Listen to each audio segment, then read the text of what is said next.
Bigfoot, California sighting. I was on a camping vacation with my girlfriend of 2 years ago back in 2020, and we had just crossed over into California from Nevada, not terribly far from the southern Oregon border, and it was about 2 in the morning in the last week of July. The usual summer heat was upon everything, and the nights were perfect for sitting outside and stargazing. We passed this little rest stop which had nobody in there and seemed almost out of place, but the little building which housed the bathrooms looked new, and as mentioned there was nobody around, so it seemed like a great place to stop in for the night.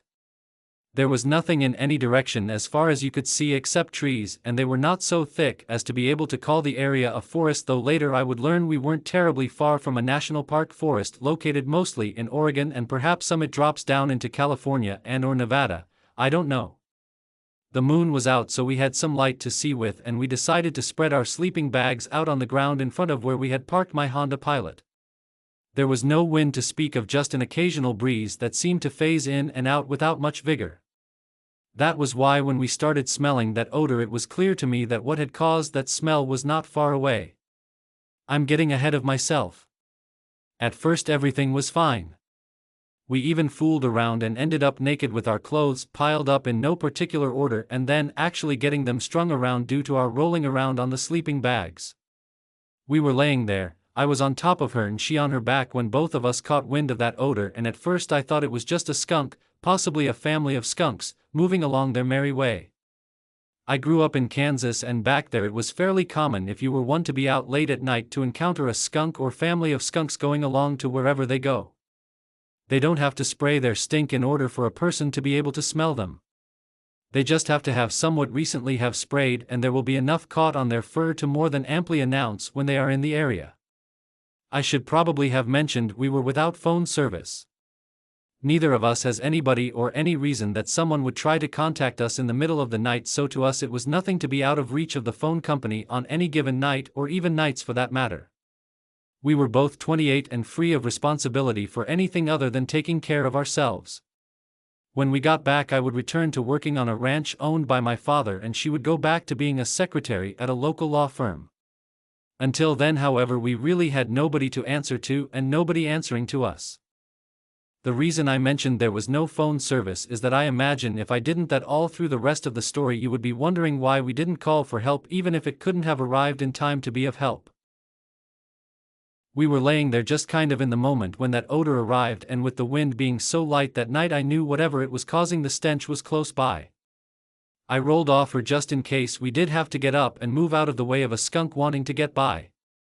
I didn't want a situation where I was able to get up and move, but because she was under me she couldn't get up in time, and so she be the one who ended up getting sprayed. I've never been sprayed by a skunk, and I have stood aside, at a healthy distance, when a family of them was passing by my location. They're actually rather cute the way they follow along behind mom, the little ones I mean. Anyways, I was still on my stomach and I was looking along the ground for sign of a bushy black and white tail to come bobbing along the horizon of the curve of the ground, and then for it to be followed by 4 or 5 little bushy black and white tails, but instead I didn't see anything. At first.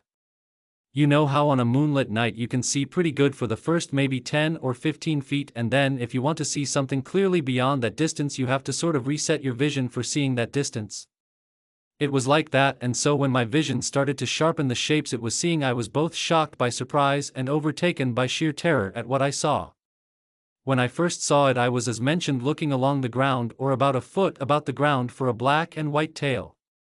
Instead I saw what at first glance, before my eyes sharpened, was a shaggy pair of tree trunks that, being from the Kansas growing up along the Missouri border, there were a lot of hickory trees with what is called the shaggy bark. Those trees are about as creepy as a forest of trees can get when it comes to mere appearances, and these 2 tree trunks looked oddly out of place considering we were nowhere near the place that I knew those trees to grow. My mind was still putting all this together when one of the tree trunks moved and then the other, and I realized they were coming towards me, not going away.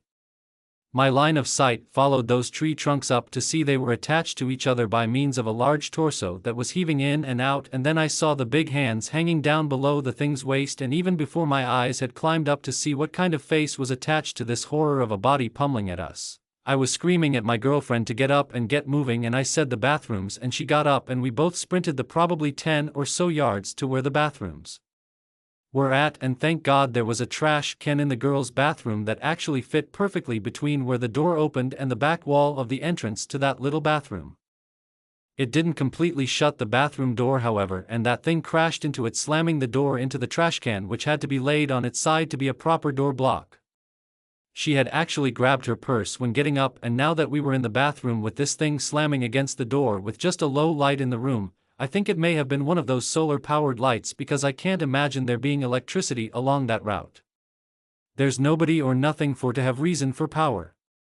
Anyway, we were lucky enough to have that low light, so I grabbed her purse and dug through it and quickly found a little can of hairspray, which I have no idea why she had it. She never used it as long as I had known her, and some pepper spray, which I immediately undid all the safety measures they have installed to keep you from spraying yourself. And keep in mind, while I am doing this, she is screaming and that thing is slamming the door against that trash can, which by the way was one of those with the round tops to it, and I was terrified one of the times that thing slammed into the door that it would strike the top of that trash can at just the wrong angle and send it bouncing out of the place it needed to be to block that door from coming open.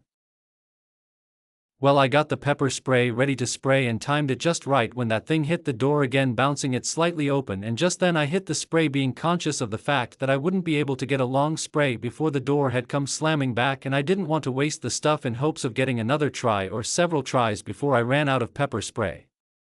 I must have had at least some success when I sprayed, because it roared even louder and slammed against the door faster and harder than ever, but every time that door slung open for a split second I would spray more pepper spray through its opening.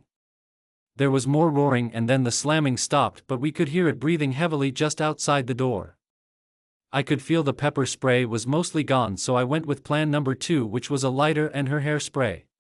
It was a half can of spray, so obviously it wasn't going to last very long. Suddenly the thing lunged towards the door again, but this time I saw its hairy hand come in through the crack the door allowed, and it was feeling behind the door for whatever was keeping it from swinging open. I jumped forward and hit the hairspray at the same time as I struck the lighter, and flame throwed the hairy hand reaching in. It growled with anger and yanked its hand back through the doorway crack. Next we could hear it pounding on the backside of the bathrooms.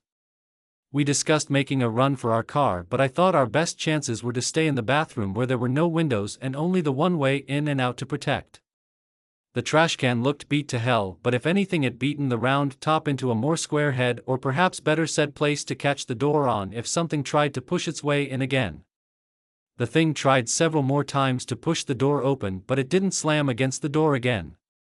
We heard it circle around the building a few more times, but we couldn't hear it anymore, but of course we were afraid to come out of the bathroom. The next morning, shortly after the sun came up, we were woke by the sound of a vehicle coming down the road.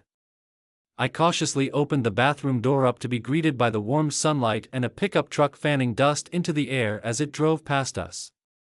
I waited in the bathroom for it to get past and then went out and gathered up what clothes I could find. We dressed and then looked around. There were big footprints in some of the dirt around the building, but nothing so impressed that we could have went somewhere and got plaster and came back and made a mold. That wasn't really on our minds anyway, but later on someone asked me why we didn't, and it occurred to me that I don't think we could have if we had tried. Her and I split up after we got back home. I think I reminded her of that night too often, and that it was just too dramatic for her, because I still have nightmares about that night. In my dreams the trash can doesn't hold, but I always wake up before I can see the face attached to the hairy arm with the burnt spot on it, that's already in the room reaching around in the dark for something to grasp hold. Please subscribe and all the other things that help out a YouTube channel. It is much appreciated.